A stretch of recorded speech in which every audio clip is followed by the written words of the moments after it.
elle est sortie du silence. Au cœur d'une polémique l'accusant de sorcellerie depuis plusieurs jours, Carla Mauro a décidé de prendre la parole.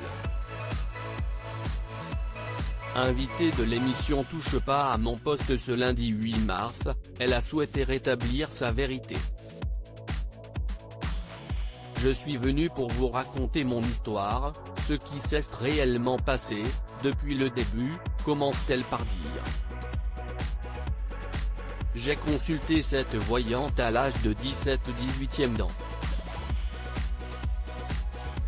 Je n'étais absolument pas connue et j'y suis à l'écart, entre amis, on se disait que c'était cool d'aller voir une voyante pour lire notre futur, dit la candidate avant d'ajouter, j'ai tapé voyante sur Marseille sur internet et je suis tombé sur elle. J'ai fait une consultation classique puis je ne l'ai plus vue. Carla Mauro poursuit donc sa vie et, au moment de la diffusion de l'émission des Marseillais dans laquelle elle apparaît, la voyante la recontacte. Je ne voyais pas le mal. Elle voulait me voir car elle m'avait vu à la télévision. Elle m'explique qu'elle est contente de m'avoir vu. Elle avait une relation amicale avec moi, confie-t-elle avant de préciser, je pensais qu'elle voulait mon bien, j'avais confiance en elle. Elle était devenue une confidente, une amie. Cette conversation marque le début d'une amitié qui va très vite se transformer en cauchemar.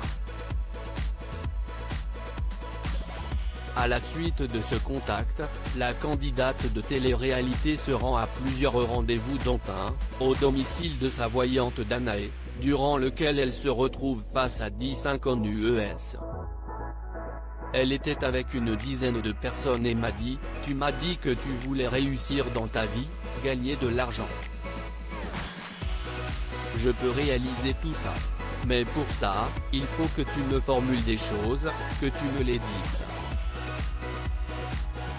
Elle me parle de dons qu'elle possède et j'ai la pression parce que j'ai 10 personnes autour de moi que je ne connais pas, confie Carla Mauro.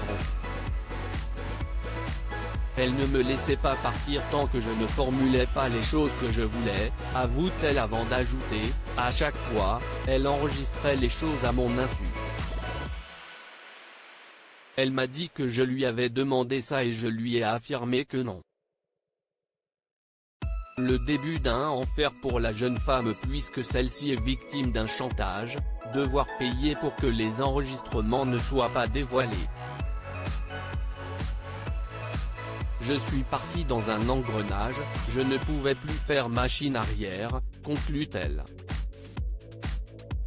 Ainsi, en seulement 4 ans, la voyante lui aurait extorqué 1,2 million d'euros. L'ouverture d'une enquête après avoir rétabli sa vérité au sujet de ces accusations, Carla Mauro, accompagnée de son avocat sur le plateau, a affirmé avoir déposé plainte il y a quelques jours contre les personnes à l'origine de ce calvaire.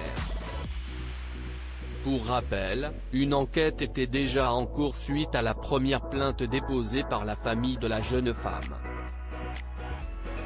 La voyante devrait être de nouveau entendue par la police prochainement.